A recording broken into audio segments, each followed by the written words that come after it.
Gloria al Señor. Buen día, amados hermanos. Feliz de estar con ustedes después de 6 meses. ¡Qué bárbaro! ¿Cómo pasa el tiempo? Hasta las barbas salieron. Quisiera que abra conmigo su Biblia en el libro de Filipenses, capítulo 4, verso 6.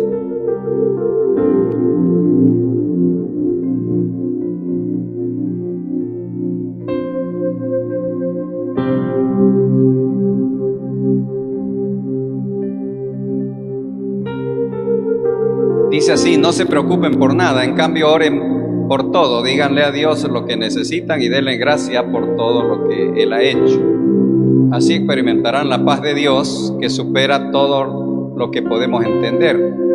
La paz de Dios cuidará sus corazones y su mente mientras vivan en Cristo Jesús.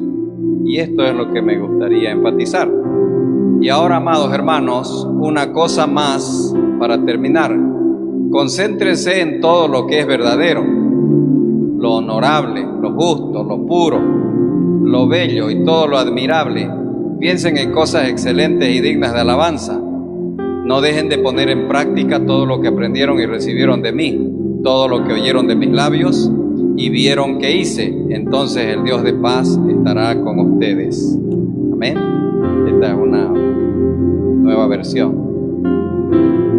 Importante lo que el apóstol escribía. Él se encontraba en un momento en que la sociedad estaba en una tremenda crisis, en la sociedad de su tiempo. Era como una cámara séptica de contaminación. Todo era sexualidad, sensualidad, todo giraba en torno a eso. Y nuevas ideologías que estaban surgiendo, y entonces él alienta al pueblo a decirle: no se vayan a contaminar ustedes con esto. Es bueno de que seleccionen lo que ustedes están pensando o lo que va a entrar a su corazón. ¿Por qué? Porque lo que nosotros recibamos, de lo que nosotros nos alimentemos, se va a convertir en acciones o se van a convertir en palabras que van a repercutir en la vida, en la vida de cada individuo.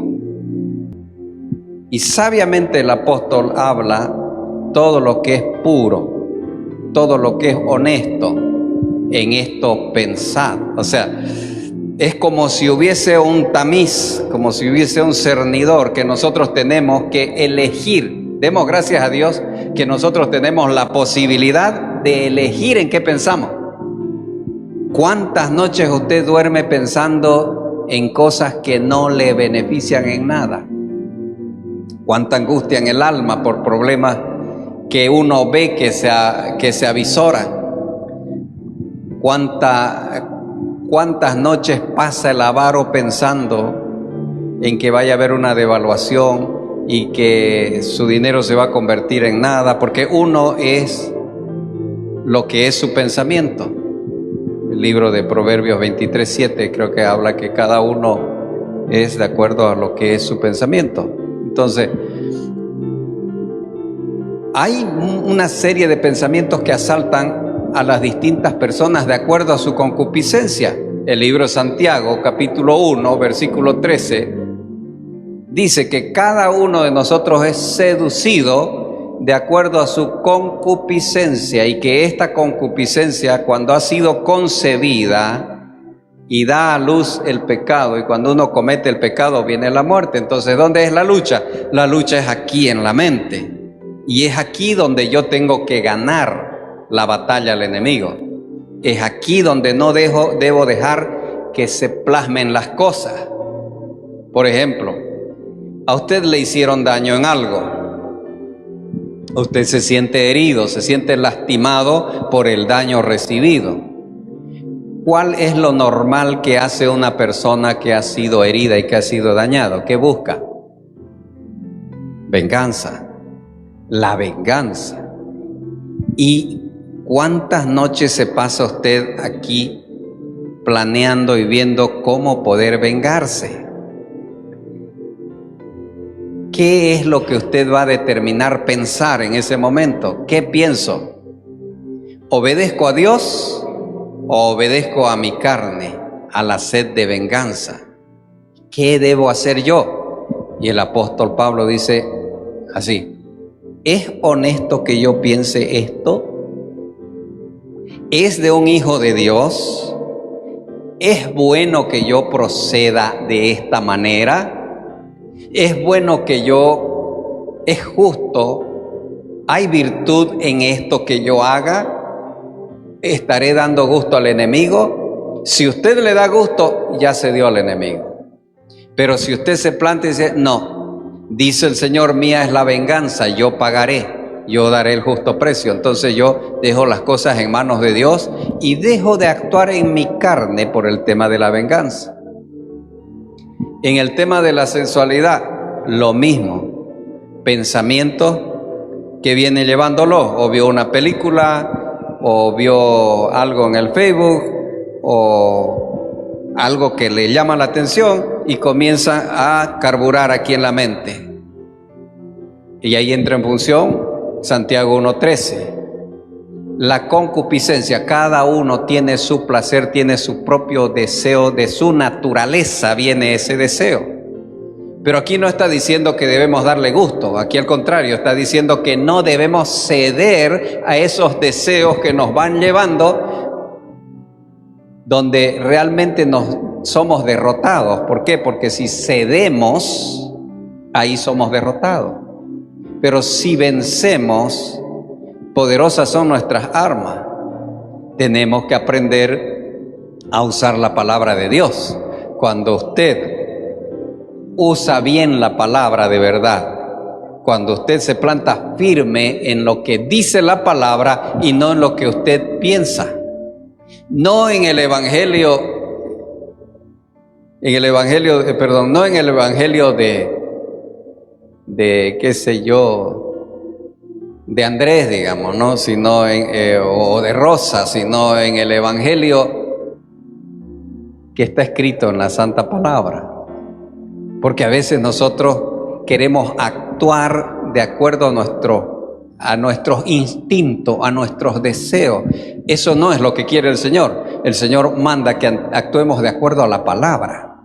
Cuando vivimos de acuerdo a la palabra, cada vez las tentaciones van a ser diferentes. ¿Por qué? Porque es como un imán. Cuando yo estoy más cerca, el pecado tiene poder de atracción, más. Por eso el apóstol Pablo decía, huye a las pasiones juveniles. Pero cuando yo me alejo, el poder del imán ya no hay, ya no me atrae. No es un tema de huir, es un tema de conocerse a sí mismo, conocer su propia naturaleza, para alimentarse de la palabra y alejarse de las cosas que le pueden ser tropiezo a uno. Porque ¿qué es lo que uno busca? Dice la palabra, sin santidad nadie verá al Señor. Uno tiene que poner primero su fe, su creencia, antes que cualquier otra cosa. Usted cree en Dios, viva una vida de santidad, sea ejemplo. Hay cosas que las personas se merecen. Hay cosas que merecen que uno les diga 4 verdades. Y uno no se aguanta y se las dice. Pero dice la palabra que la palabra suave es mejor. Porque hay personas que cuando se le dice las verdades suavemente, les hiere más que cuando uno los golpea. Entonces, la palabra de Dios no vuelve vacía. Tenemos que caminar en ese orden. Es necesario que como hijos de Dios cada día vamos aprendiendo a ver el cumplimiento de la palabra en nosotros. Que caminemos sobre esa palabra. Dice, no dando satisfacción a nuestros propios deseos, a nuestra propia concupiscencia, no haciéndolo de esa manera, sino más bien viviendo en obediencia a la bendita palabra del Señor. La lucha, usted seguramente lo ha podido comprobar en cualquier cosa. Cuando hay crisis, ¿de qué voy a vivir? ¿Cómo me las voy a arreglar de aquí para adelante? O sea, ya no tengo estos ingresos debido a esta crisis, mi negocio se cerró. ¿Cómo le voy a hacer? ¿De qué voy a vivir? Y uno comienza a darle vueltas y hasta comienza a dudar de Dios. ¿Será que Dios se olvidó de mí?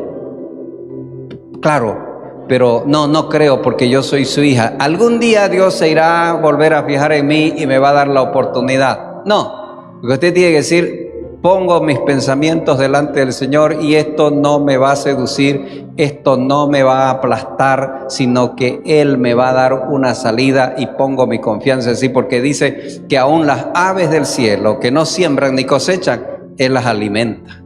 Que los lirios del campo, ni Salomón vistió como ellos. Entonces Dios se va a encargar de mí y me va a dar la provisión que yo necesito. Entonces, ¿por qué está usted afirmando así? Porque conoce la palabra. Entonces tiene que agarrar y apropiarse de la palabra para que esa misma palabra sea la que gane la batalla en la mente. Son poderosas las armas de nuestras milicias. No son carnales, son espirituales. El enemigo viene y le pone pensamientos que ni siquiera a usted se le ocurrió en algún momento. Pensamientos de desespero, pensamientos de angustia,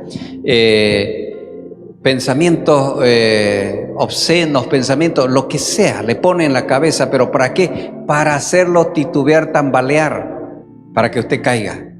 Pero sin embargo, cuando usted está afirmado en la palabra, inmediatamente usted va a tomar una determinación. Esto no es honesto que yo piense así, no es justo que yo piense así, aquí no es bueno, no hay virtud alguna en este pensamiento, por tanto lo desecho.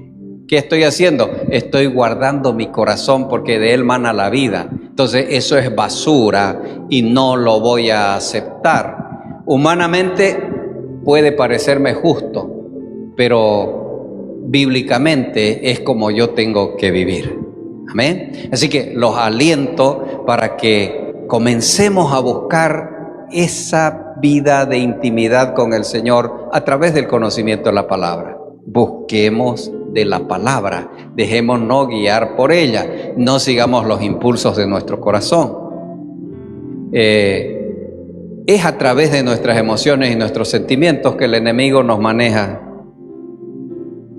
La Biblia dice clarito en 1 Juan capítulo 5 versículo 19, dice así: sabemos que somos de Dios, pero el mundo entero está bajo el maligno. Entonces uno dice: wow, ¿y cómo? Si somos de Dios, ¿por qué estamos el mundo en una forma inclusiva bajo el maligno? Sí, tenemos sentimientos, tenemos emociones, igual que una persona no cristiana. Entonces, ¿pero cuál es la diferencia? La diferencia está que si usted de verdad conoce al Señor Jesucristo, esas emociones y esos sentimientos lo va a rendir al Señor, y ahí el enemigo no tiene autoridad y no tiene poder sobre usted. Amén. Así que caminemos pues, y para que veamos una iglesia poderosa, porque de aquí para adelante, escúcheme bien lo que le digo, van a haber muchos milagros sucederse en la iglesia, en su vida, y ustedes mismos van a ser portadores de esa gloria del Señor. Lo que necesitamos es caminar en la gloria del Señor. Amén.